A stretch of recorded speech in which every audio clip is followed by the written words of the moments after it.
Welcome. This is Dr. Michio Kaku, Professor of Theoretical Physics at the City College and the Graduate Center of the City University of New York, and this is Exploration. Every week in Exploration, we discuss the fascinating world of science and its impact on society.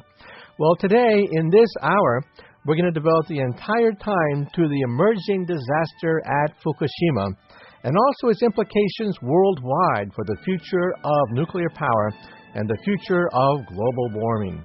Did you know that the utility in Tokyo estimates that it may take 40 years to clean up that disaster at Fukushima? And meanwhile, they are overwhelmed by the task in front of them. They now admit that up to 300 tons of radioactive water has been spilled into the ocean, and perhaps many times that number. In fact, they don't even know. This is how bad the situation is. They don't even know how much radioactive water is spilling into the oceans. Not to mention the fact that workers are paralyzed because of the enormous radiation fluxes throughout the area. You would get a lethal dose of radiation walking into the Fukushima site, making the needed repairs, and that's why even robots have been proven to be ineffectual. The state of robotics right now is so primitive that we don't have robots that can turn a screwdriver, that can pound a nail, that can turn a valve. That's the sad state where we can't sacrifice workers going into lethal radiation field. Workers are useless, and so it's painstakingly slow trying to reestablish control over the Fukushima reactor. Not to mention the fact that ordinary rainwater is causing a tremendous fiasco at the site because it too is washing radioactive waste into the ocean. In fact, TEPCO, the Tokyo utility, has this rather strange cockamamie scheme to build a wall of ice. That's right, a wall of ice, the size of which has never been done before, in order to prevent some of the rainwater from washing radioactive waste into the ocean. But with us today to talk about Fukushima and also the larger implications of nuclear power is Michael Marriott. He's the head of NIRS, Nuclear Information Resource Service, one of the main clearinghouses concerning nuclear issues in the United States and also around the world. And so we're also going to talk about the fact that Germany and Switzerland have pretty much thrown in the towel, and they are phasing out nuclear entirely. Italy and Japan are teetering. Meanwhile, France, Russia, and the United States are barreling straight ahead into nuclear energy. And the question is, what is President Barack Obama doing about it, given the fact that he has pledged support for commercial nuclear power, but the utilities are gun-shy? Wall Street is hesitant to put its money behind nuclear power plants that may be obsolete by the time they go online and are very expensive. And also, we have the tragic images from the Philippines, where we had this monster typhoon, one of the largest ever recorded in the history of science, obliterating the central part of the Philippines. And the question is, what could have happened if we had a nuclear power plant? If we had a nuclear power plant in the path of this gigantic hurricane? Because after all, we had a tsunami that hit Fukushima, and we now know what happens when a nuclear power plant is within the gun sights of a tsunami. All hell breaks loose with 3 simultaneous meltdowns.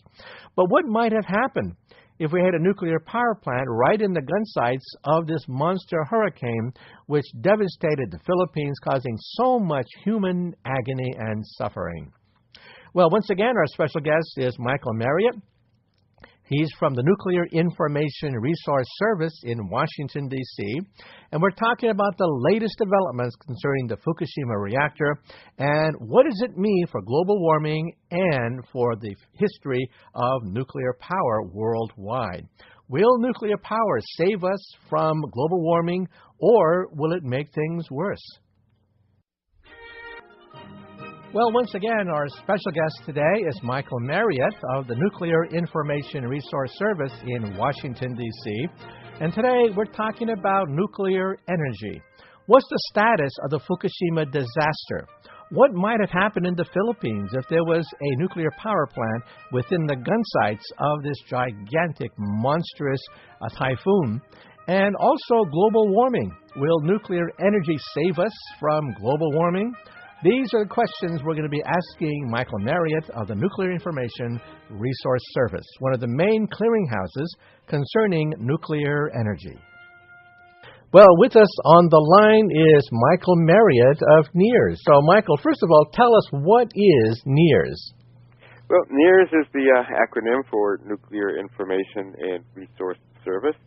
We're an organization that was founded in 1978 to sort of help be the network center and sort of coordinating center for what was then and is today a very decentralized grassroots movement for safe, clean energy and against nuclear power. And over the years, we've evolved. We now initiate campaigns, and our goal has expanded a little bit, too, in that we are working very hard to build the nuclear-free, carbon-free energy future that our planet both needs and deserves. You can find us at www.nirs.org. Okay, so Michael, let's now talk about the Fukushima disaster, which is still ongoing. And first of all, tell us a little bit, sum up what exactly happened during the accident, and tell us about the state of the reactor today. Well, back on March 11th, 2011, people across the world were woken up, at least those of us in the Western Hemisphere, with news that there had been a major earthquake off the coast of Japan, followed by a tsunami, and that was followed by a loss of electric power, not surprisingly, to a bunch of nuclear reactors, three of which at the Fukushima Daiichi locale began melting down. The fourth didn't melt down only because there was no fuel in the reactor at the time. And two other reactors at the site, which were separate, they were physically separated from the other four, experienced a number of problems, but ended up at least not melting down. So what we had was a scenario that I don't think anybody working in this field had ever envisioned. Three nuclear reactors melting down at the same time, coupled with severe problems at four reactor fuel storage pools, which were located at these sites. And we had a series of hydrogen explosions, which blew off the top of the reactor buildings, created all kinds of mess. And so now, approaching 3 years later, that's what we still have. The three reactors that have melted down with the molten fuel somewhere underneath them. The authorities and the utility involved, TEPCO, Tokyo Electric Power, they don't know exactly where that molten fuel is, too radioactive to try to get to, of course. And then we have, even though, this has happened, quite a long time ago, even though a lot of the fuel is still on the bottom of the, somewhere underneath the reactors, everything still needs to be kept cool. And so TEPCO built sort of a makeshift cooling system that runs through these reactors that leaks. And the large amounts of water run through, through the various reactors. It becomes radioactive. It leaks into the groundwater. In rainwater from, obviously from rain. Fukushima is sort of at the bottom of a hill. Rainwater comes down the hill, runs through the plant. It becomes radioactive. And pretty soon they noticed that immense amounts of water are actually coming through that site, becoming radioactive and moving on into the nearby harbor where Michael, Fukushima sits. The main worry there is that highly radioactive wastewater could then pour into the harbor, and eventually affect China, Korea, and perhaps other Pacific nations. So what's known about how much radiation is actually flowing into the water, and how dangerous is that?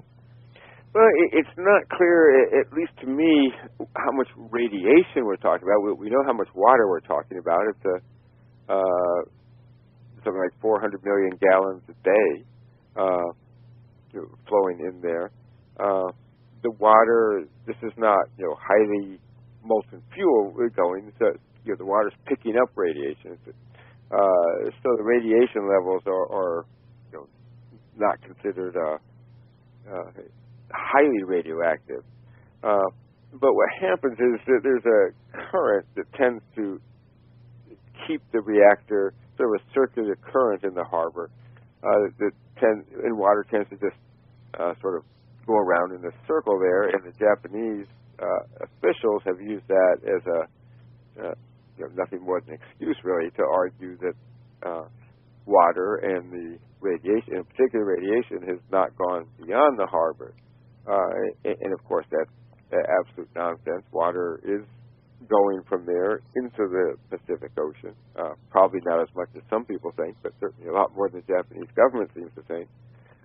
Fish come into the harbor and swim back out again.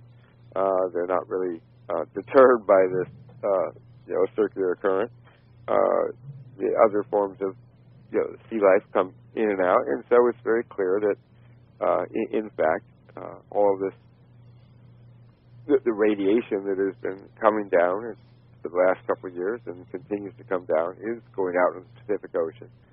And the question is, what are the impacts? What will be the impact?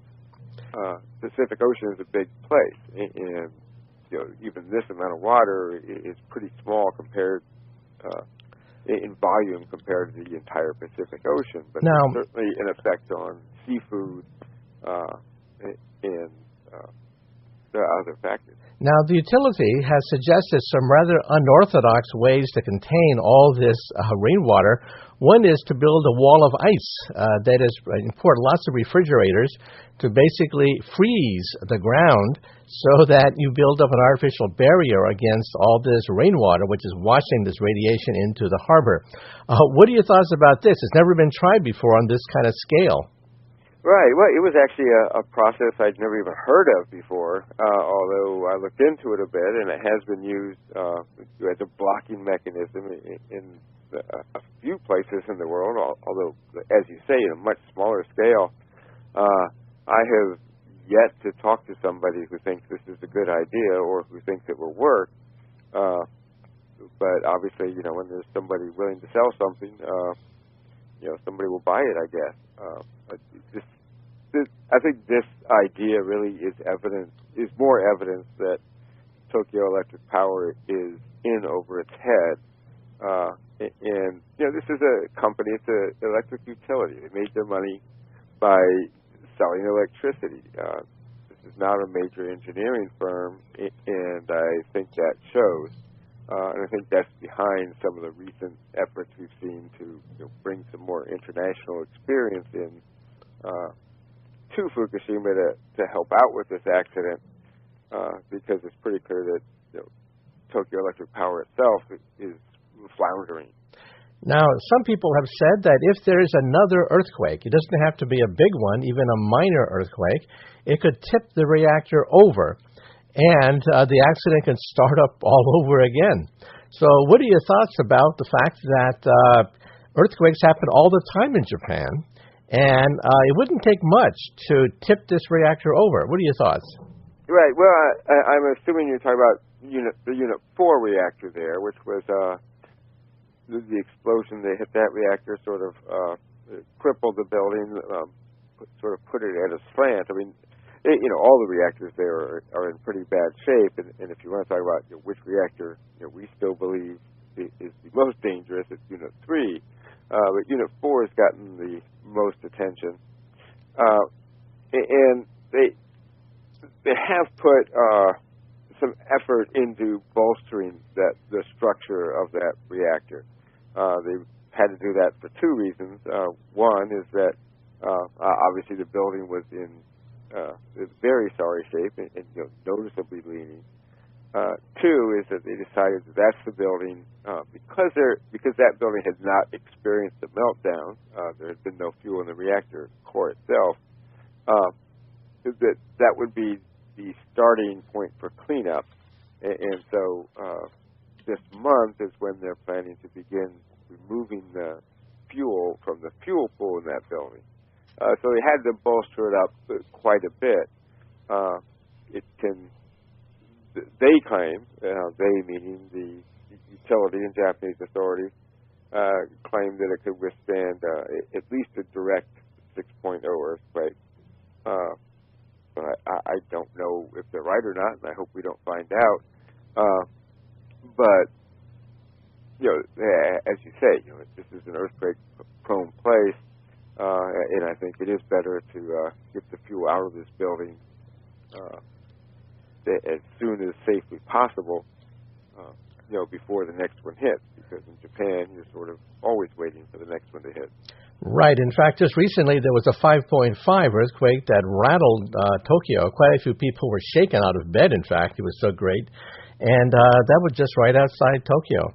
Now, some people say, well, why don't they simply send in workers and robots and just get rid of this melted core, and why don't they just repair the whole operation?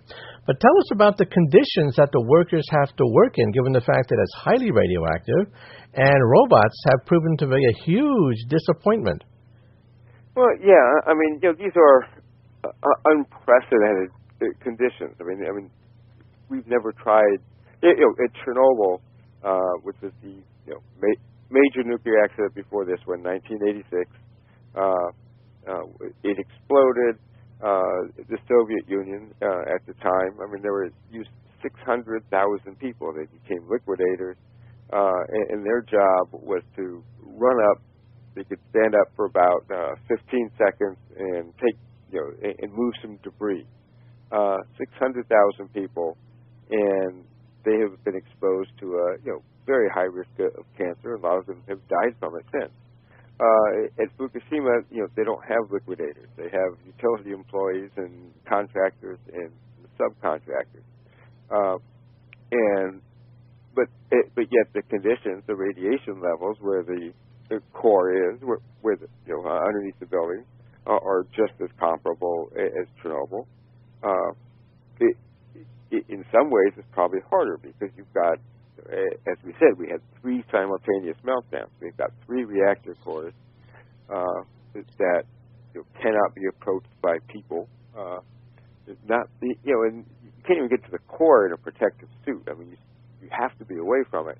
And meanwhile, you have so much debris throughout what's left of these buildings that the robots they send in find it really difficult to maneuver around. I mean, they did get some in. I've seen some photos of inside the buildings, and some of the floors actually surprisingly look almost normal, but they try to get anywhere near where the fuel is, and they're blocked, and the cameras go bad. The radiation levels, the radiation film, of course, doesn't work well together. So it's a monumental, unprecedented task, and it's going to take decades before this is. In fact, before this story is over. The official estimate is 40 years. 40 years, an estimate made by the utility itself. So we're going to be agonizing about this for decades and decades to come, right? Our grandkids are going to be learning about the cleanup operation. Well, that's right, and I think 40 years may be optimistic, but when you look at the reality is we're almost 3 years out. They are just beginning this month to begin removing the first fuel rod from the first pool. That removal of the fuel rods from that pool, if all goes well, is scheduled to take a year and a half. Well, we got 3 more fuel pools after that, one of which at Unit 3 is in a much worse condition. And then we got these reactor cores after that, and as I said, they don't even know exactly where the fuel is, and that's going to be extraordinarily highly radioactive for decades, centuries, really. Okay. So, this is this process, this is going to be with us the rest of our lives. Okay, we'll change the subject a little bit. Some people claim that no matter how bad nuclear is, there's something worse, and that is global warming. In fact, Dr. James Hansen, who's one of the leading figures pushing the global warming theory, has pretty much said that, well, perhaps the white knight could be nuclear power. What are your thoughts? Yeah, well, Dr. Hansen, along with three of his colleagues, recently wrote an open letter, what he called an open letter to environmentalists, urging us to reconsider and support new nuclear power as a means of addressing climate change. And Dr. Hansen is an esteemed climate scientist. The entire world owes him a debt of gratitude for his work on climate, and especially in effectively warning that we have to do something about climate.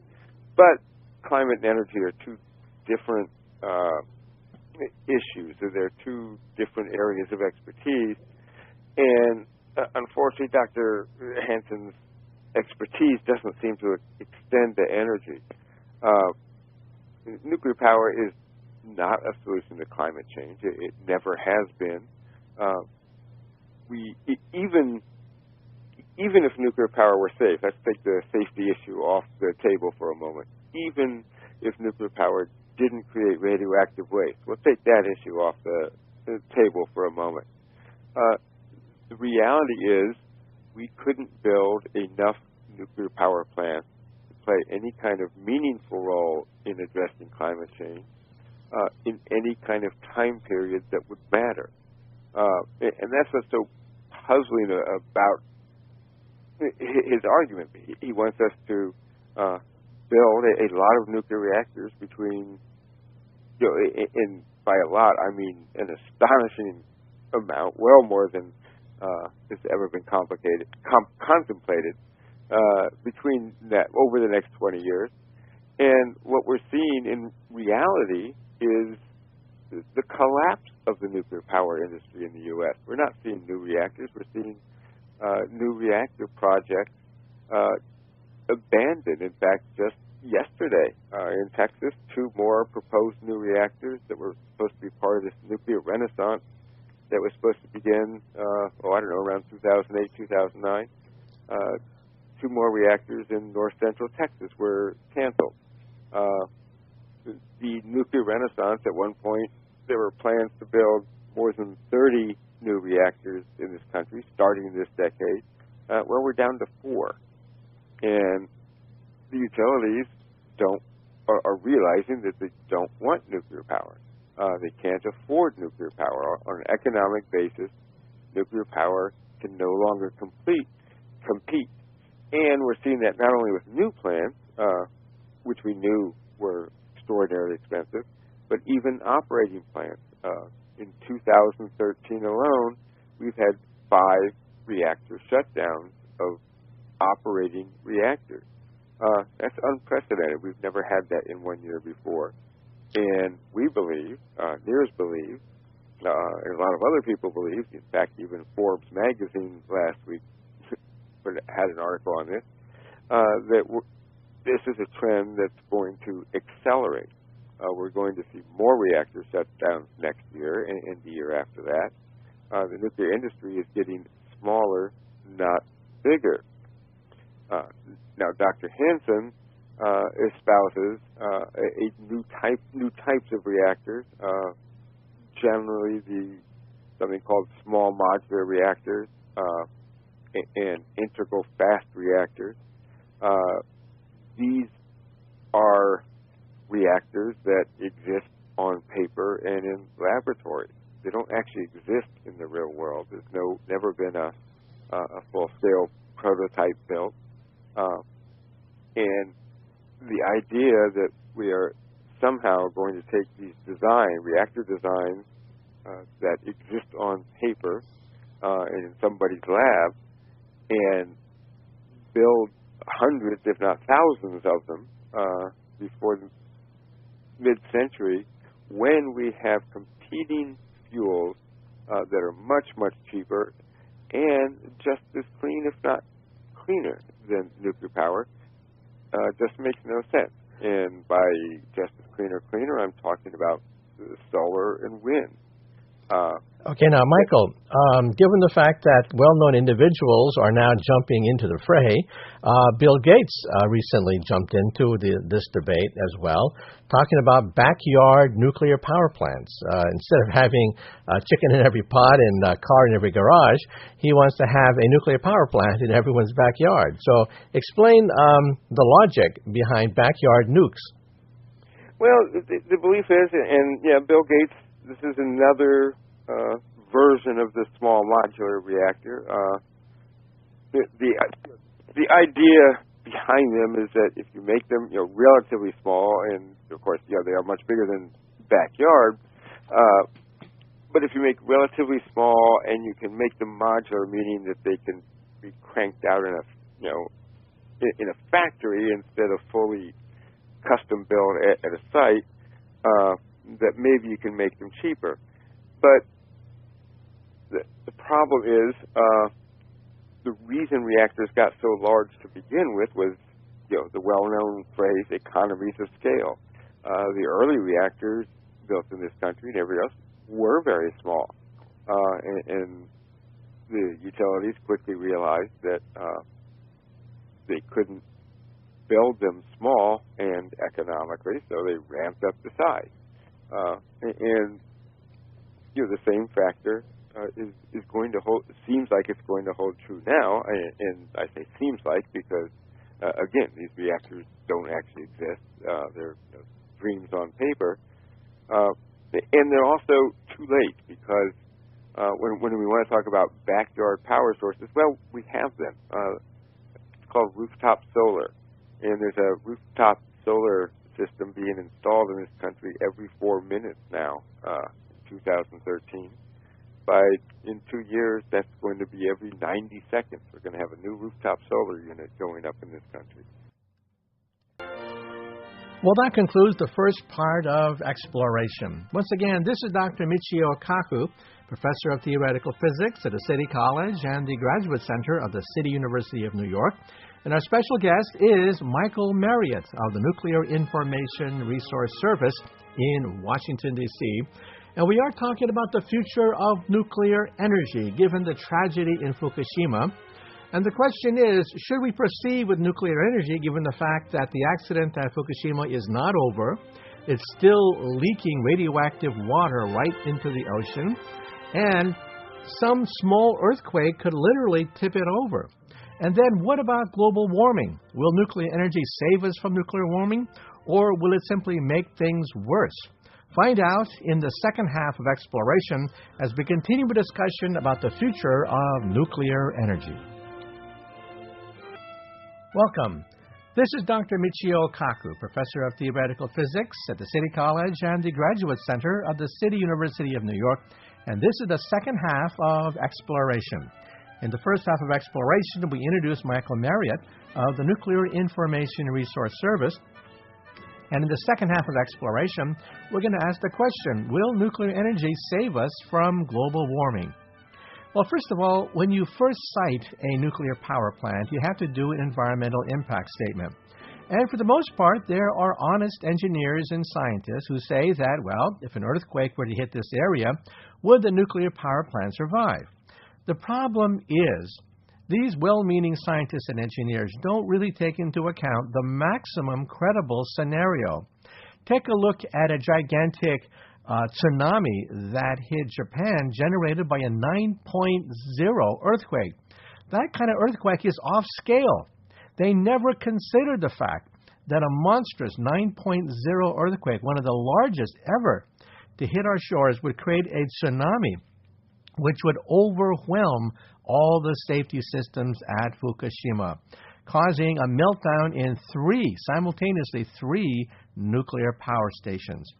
And then with regards to the Filipino typhoon, remember that once again, well-meaning people that are looking to place nuclear power plants everywhere on the surface of the earth don't take into account the fact that we could have typhoons on a scale never seen before in the history of science.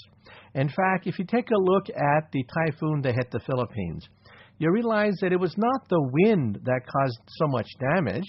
It turns out the winds were about 200 miles an hour, so one of the largest ever seen in the history of science. But the real damage to the central part of the Philippines was caused by a wall of water generated by the typhoon, which was very similar to a tsunami. And just like a tsunami, this wall of water basically pulverized everything in its path. So you can imagine the destruction that would have been caused if a nuclear power plant was in the wake of this gigantic typhoon. Well, once again, with us today is Michael Marriott of the Nuclear Information and Resource Service, and we're talking about the future of nuclear energy. Michael, where we last left off, we were talking about distributed energy. Instead of having one gigantic nuclear power plant in one place, some people are talking about distributing it over small nuclear power plants, sometimes called backyard nuclear power plants. So tell us a little bit about the history of this. And there's a certain person called David Crane, head of one of the largest utilities, Energy. Tell us about his position. David Crane is the head of it. And you know, David Crane is not some anti-nuclear advocate. In fact, we've been fighting a proposed nuclear plant in Texas, a different one in Texas, that he initiated. Now, he got out of the plant. He got energy out of the project immediately after Fukushima. That ended nuclear power for him. But he recently said, he recently told Business Week magazine that distributed energy generation, and by distributed energy generation, we actually mean backyard power, rooftop solar, solar on top of Walmart warehouses and that kind of thing, small wind farms, even a backyard wind turbine. That is going to, in the same way, this is what Crane told Business Week, in the same way that cell phone use overtook landline use, distributed generation is going to overtake the current and traditional utility model of big baseload generation coming from dozens or hundreds of miles away, bringing power into your home. In the same way and in the same kind of time frame, this is going to happen. Now, if you think about that time frame, it's less than 20 years. Our electric system model is going to be completely different, and we are going to be relying far more on rooftop solar, on wind, on other types of renewables that can be done locally and nearby. And not that the big power plants are ever going to go away, but they're going to play the subsidiary role. They're not going to play the major role anymore. Okay, so Michael, let me ask you the question. Economy of scale was the justification for having so many monstrous units in the same place. That's why at Fukushima we had 4 reactors damaged right next to each other. But these backyard nuclear power plants that are roughly, 15 by 15 feet, that you can literally dig into your patio backyard, where is the economy of scale there? Why are they economical when previously they said you had to have these gigantic units right next to each other? Well, you have to understand that their plan is not really to put a nuclear plant in everybody's backyard. In fact, the way they want to do these may be surprising to some people, but you would have an array of them at a site. So instead of building a single 1,000-megawatt power plant, which would be roughly the norm today, you would build 10 100-megawatt power plants, and they'd all be hooked together. You'd still get the same amount of power. You still have the same concept of baseload energy that the utilities have relied on for many decades. But you'd be doing it in a somewhat different way. And the advantages of that, there are some advantages to that. For one thing, they would run these instead of with 10 different control rooms and 10 different groups of operators, with one control room and one group of operators. So they'd save a lot of money on personnel costs. Not necessarily on safety, but on personnel costs. Now, there is a safety advantage in building smaller reactors with new designs because it is possible to, for example, under some of these designs, the reactors would heat up much more slowly than, in the event of an accident, for example, in the event of a power loss like Fukushima, they would heat up much more slowly, and you would have more time to counter the effects of that.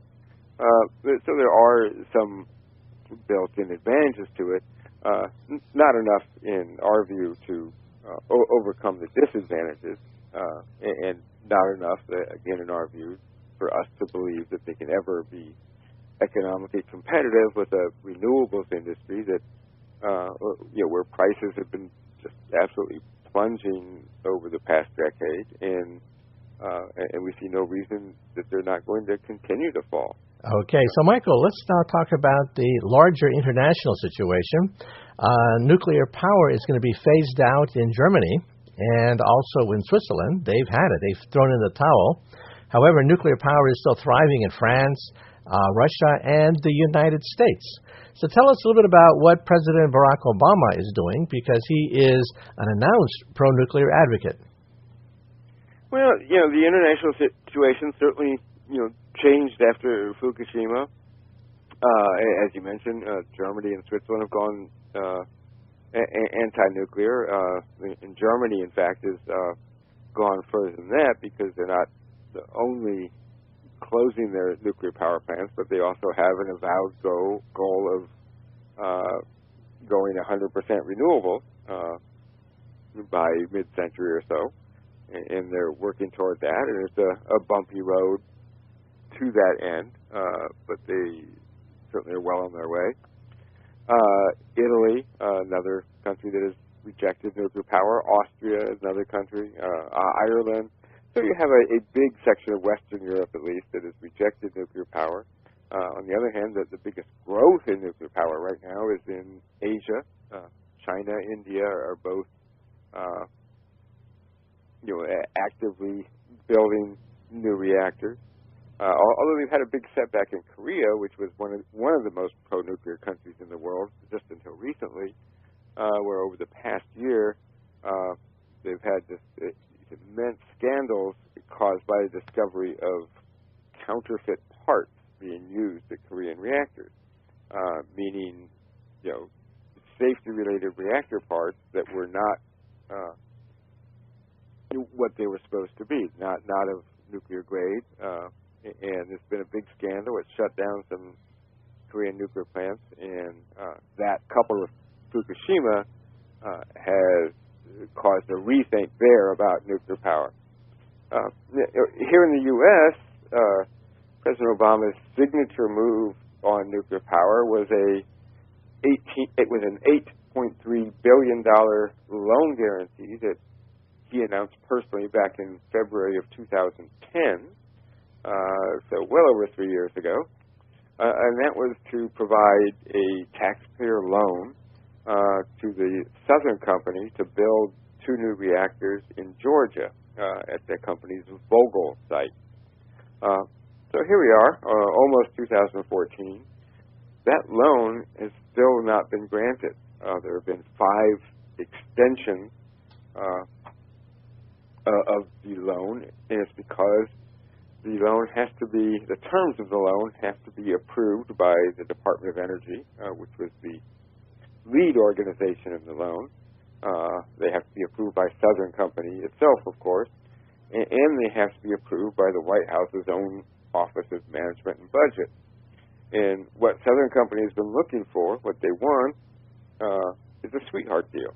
They want extremely low, below market interest rates, and they want assurance that taxpayers are going to take all the risk of the project.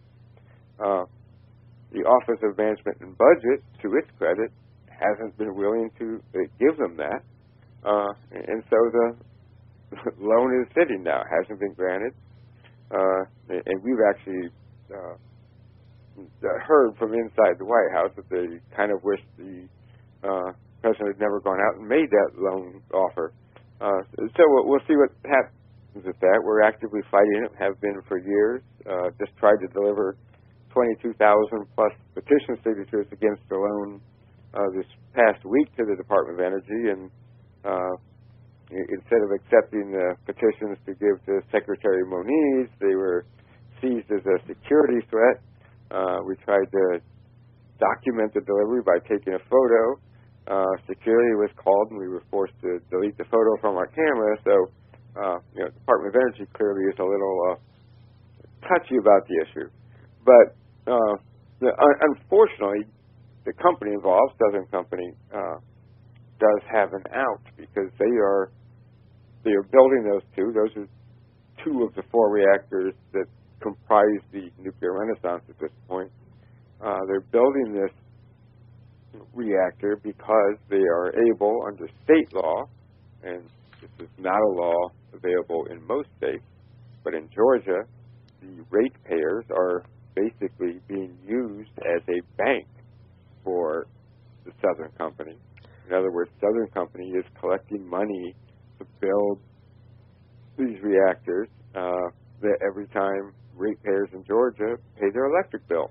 Okay, now, Mike, let me ask you another question. President Barack Obama, however, closed the Yucca Mountains nuclear waste dump. That was supposed to be the nation's repository for nuclear waste.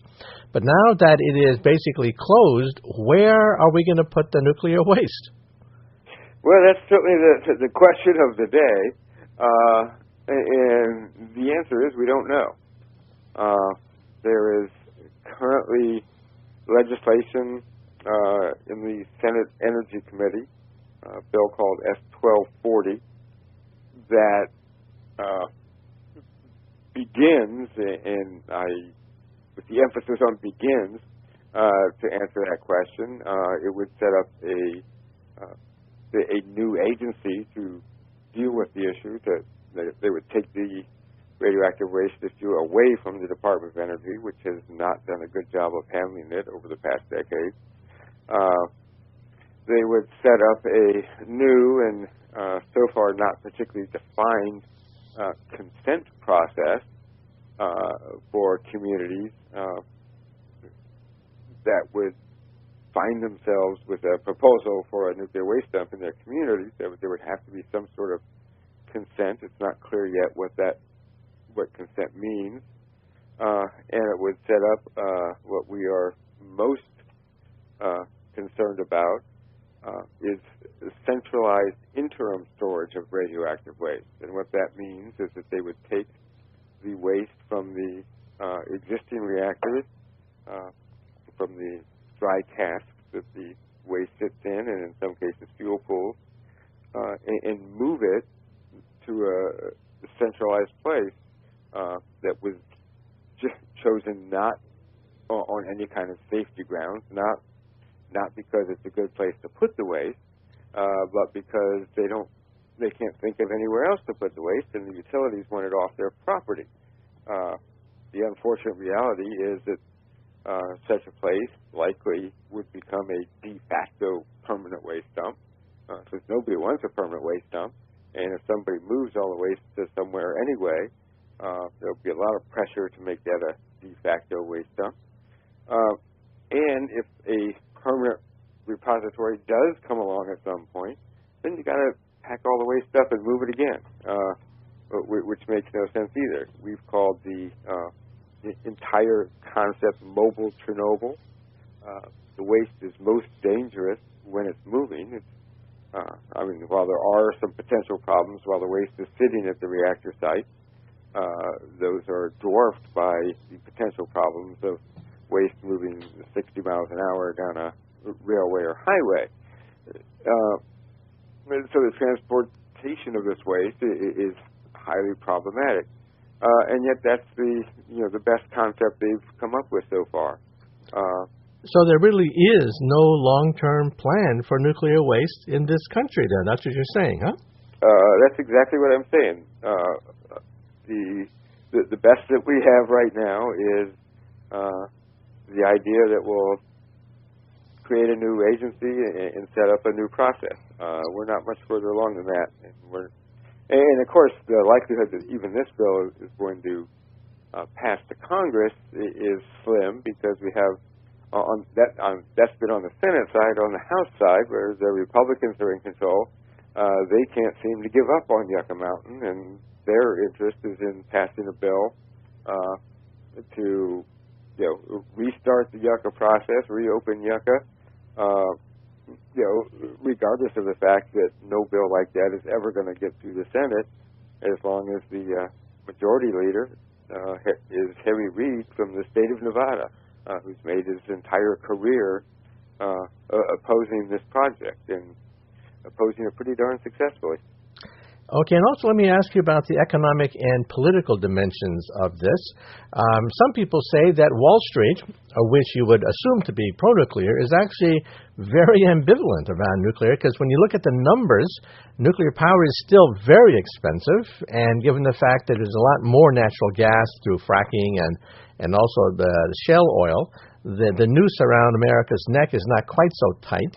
And so some people are saying that perhaps that's not the economical way to go. But what are your thoughts about how the investors are looking at nuclear? Well, sure. I mean, you have to remember that Wall Street is agnostic on everything, except how much money they're going to make. They don't care, what the technology is. They care what the bottom line is. And in that sense, Wall Street has been, perhaps the greatest friend the anti-nuclear movement has ever had. And I say that not entirely facetiously.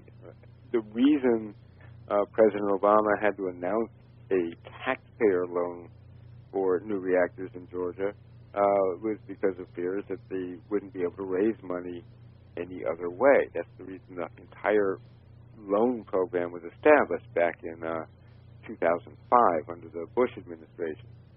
And thus far, Wall Street has shown zero interest in new nuclear power, new traditional types of nuclear power. They haven't been willing to loan money to utilities to build new nuclear reactors. They've shown little to no interest in the small modular reactors that are said to be the future of nuclear power. And but one thing that they have shown a lot of interest in lately is the status of operating reactors. And there've been a lot of reports from utility analysts over the last couple of years that we certainly read regularly, and other investors read regularly, that try to predict which will be the next reactors to close before their time.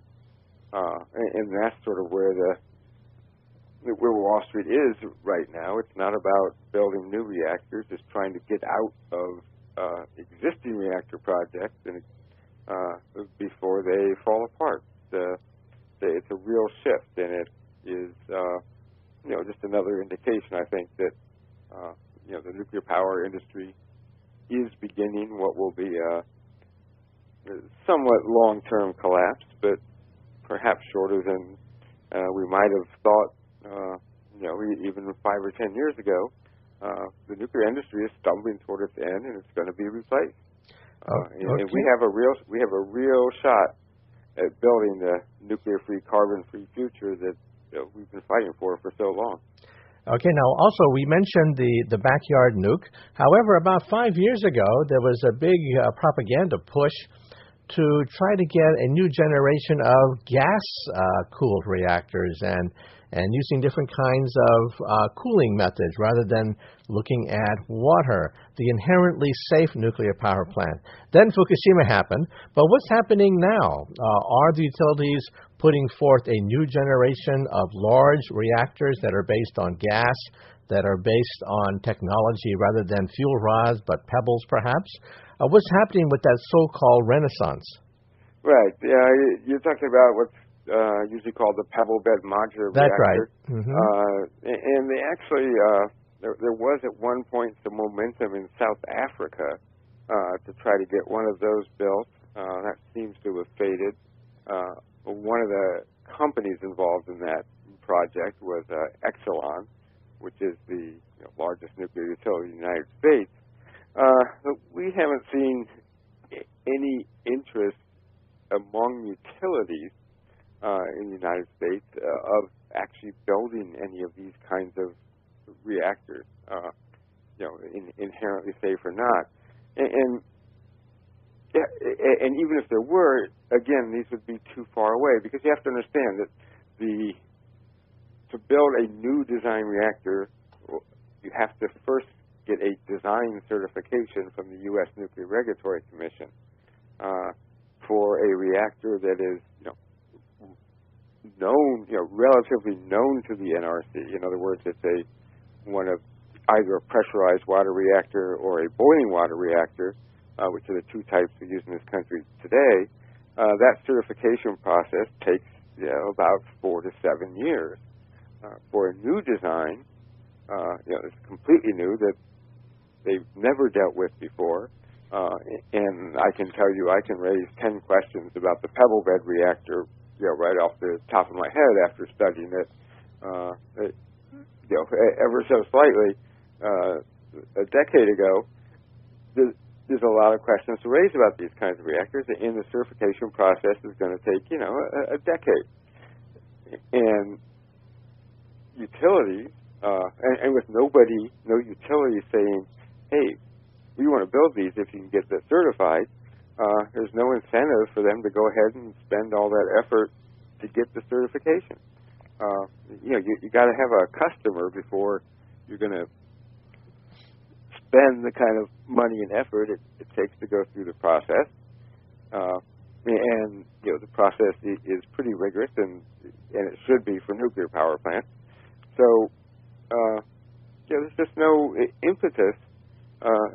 Again, with the level of competition to nuclear out there right now, there's just no impetus for any rational firm to pursue that. Now, the bureaucratic wheels are turning very slowly to begin the process of relicensing nuclear power plants after a hiatus since 3 Mile Island. But what you're saying is basically it's going to be old wine in new bottles, nothing really new. And we're just going to have the same old if we have a so-called nuclear renaissance, except we're not going to have any new models. Is that right? Well, as I said, the nuclear renaissance right now is 4 reactors in Georgia and South Carolina, and they're both Westinghouse AP1000 designs, and they're both still pressurized water reactors. I think the apt comparison of them to the ones that are currently operating in the U.S. is that they're the difference between a 1965 Chevy Impala and a 2014 Chevy Impala. The 2014 model is got airbags and seat belts and a whole lot of safety features that the 1965 model didn't have. So of course it probably gets better gas mileage too. So of course it's better. Is it good enough to compete in a world where solar power and wind power prices are plunging? And probably not. And is it inherently safe? By no means. Somebody driving a 2014 Impala can unfortunately still get killed in a traffic accident. That's the reality. And that's the reality of this new design too. So on the new reactor front, I guess the issue is that there's nothing new going on. On the relicensing, we have today in this country right now we have exactly 100 operating reactors. Although one of those, Vermont Yankee, is closing early next year. About 2/3 of those have already been relicensed by the NRC. Very difficult to challenge a relicensing. And the relicensing, the original licensing gives the utility the right to operate the reactor for 40 years. The relicensing adds 20 years onto that. But there are some major relicensing battles going on right now, one of them being Indian Point, just outside of New York City, which does not have an extended license in the state of New York, and a number of environmental groups are, I was going to say in trial over this. That they're actually in a Nuclear Regulatory Commission adjudicatory proceeding over this, and they actually have a not much chance of winning there, but they have a good chance of winning at some state agencies where new water permits need to be handed out before Indian Point can operate with a renewed license.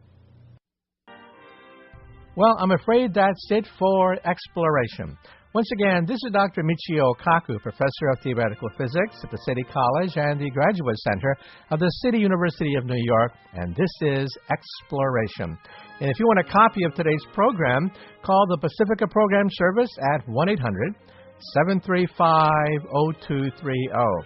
And once again, our special guest today has been Michael Marriott, head of NIRS, the Nuclear Information Resource Service, and we've been talking about Fukushima and the aftermath, and the question is nuclear power going to be the way of the future? Good day.